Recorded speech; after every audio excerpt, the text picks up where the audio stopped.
Hello and welcome back to Parasitology and Mycology. This is going to be part 2 of the class Nematoda presentation. Our first organism is Enterobius vermicularis, also known as the pinworm or seatworm. It causes enterobiasis and is distributed worldwide but more prevalent in areas with temperate climates. It is the most common helminth infection in the United States, and humans are the only known host. The morphology of the egg has a distinct football shape and is flattened on one side. The lateral line that runs down the center is the result of coiled larvae developing inside the egg. The egg has a thick, colorless shell. Moving on to the worm, the female is creamy white and is 8 to 13 millimeters in length. It has a sharp, pointy tail and wing-like flaps at the anterior end. The male is smaller at 2 to 5 millimeters with a strongly curved tail. The life cycle of Enterobius vermicularis begins with the deposit of eggs on the perianal folds, and then one of 3 courses of infection can occur. Self-infection, which occurs by transferring infected eggs to the mouth by hands that have scratched the perianal region. Person-to-person transmission can occur through handling of contaminated clothes or linens. And retroinfection can occur when the larvae from eggs hatch near the perianal region and migrate back into the rectum. So once one of these courses of transmission occurs, the ingested egg hatch and the larvae mature in the small intestine. Once they mature, the adults establish themselves in the colon, and that time period from ingestion to oviposition, where the adult female starts to reproduce new eggs, takes about 1 to 2 months.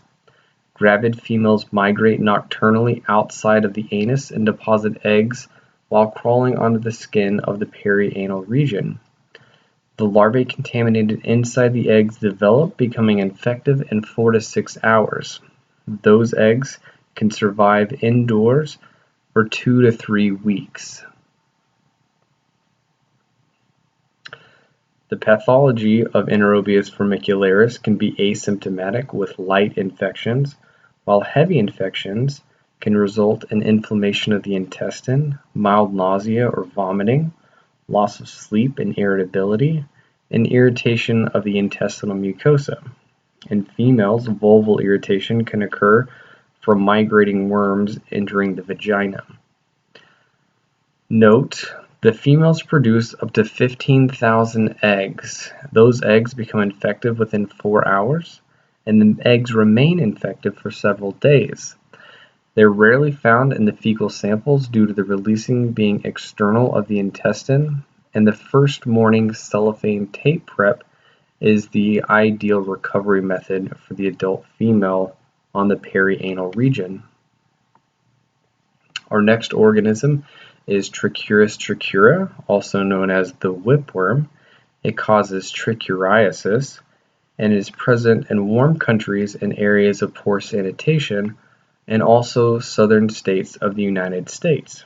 It is the 3rd most common intestinal helminth in the United States, and the egg has a barrel-shaped morphology with bipolar plugs.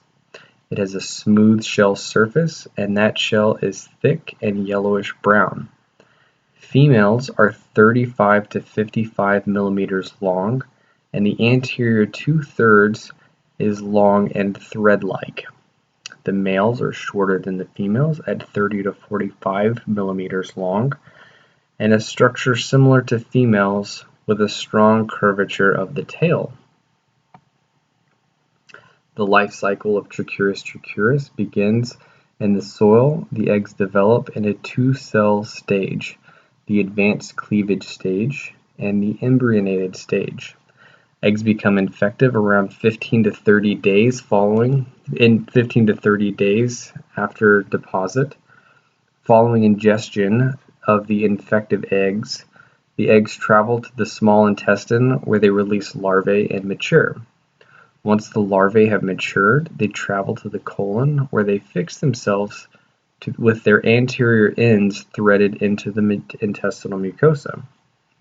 The female oviposition, from ingestion to development of new eggs, takes about 60 to 70 days after infection.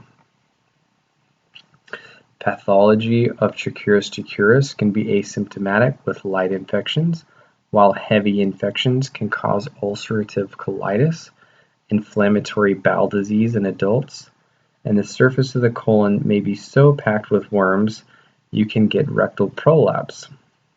The symptoms of heavy infections can include bloody or mucoid diarrhea, rapid weight loss or weakness, abdominal pain and tenderness, increased peristalsis, stunted growth with chronically infected children, and loose mucoid or bloody stool. Note, dual infections with Trichuris trichurin are very common with ASCARIS lumbricoides. Infection occurs through ingestion of fecally contaminated soil, so you often see this in children with pica. Zoonotic transmission can also occur from contact with infected pigs or dogs. Female worms fix to the cecum and shed between 3,000 and 20,000 eggs a day, and the lifespan of the adult worm can last about 1 year.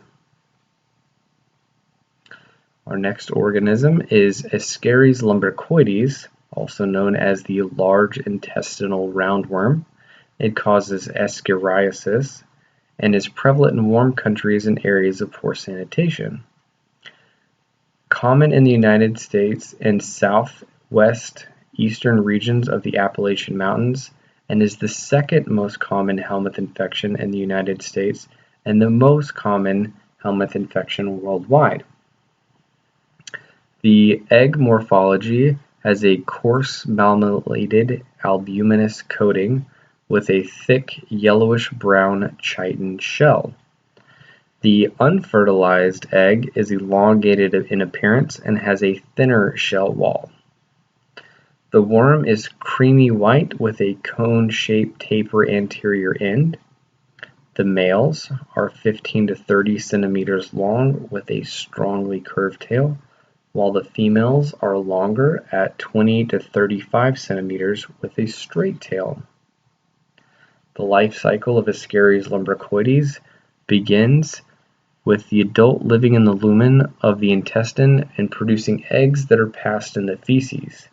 These unfertilized eggs may be ingested but aren't infected, while fertilized eggs embryonate and become infective around 18 days to longer depending on the environmental conditions. After the infective eggs are swallowed, those eggs travel to the intestine and hatch, where they release larvae that invade the intestinal mucosa and are carried through the systemic circulation to the lungs. Those larvae mature for 10 to 14 days, then penetrate the alveolar walls and ascend the bronchial tree to the throat, where they are swallowed, and once again reach the small intestine, where they mature into adult worms.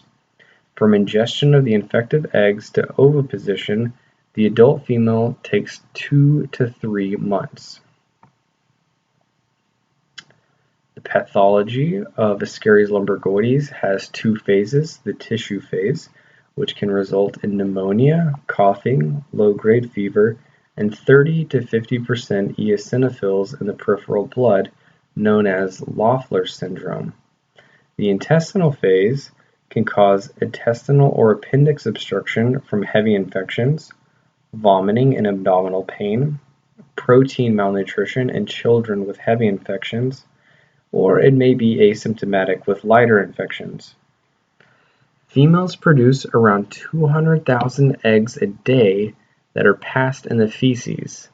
Eggs can remain infective in the soil for up to many years.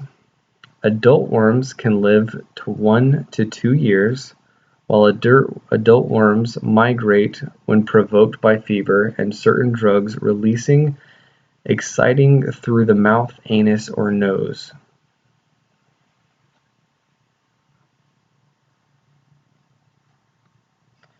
That's going to conclude part 2 of the class Nematoda presentation. We'll pick this back up with part 3.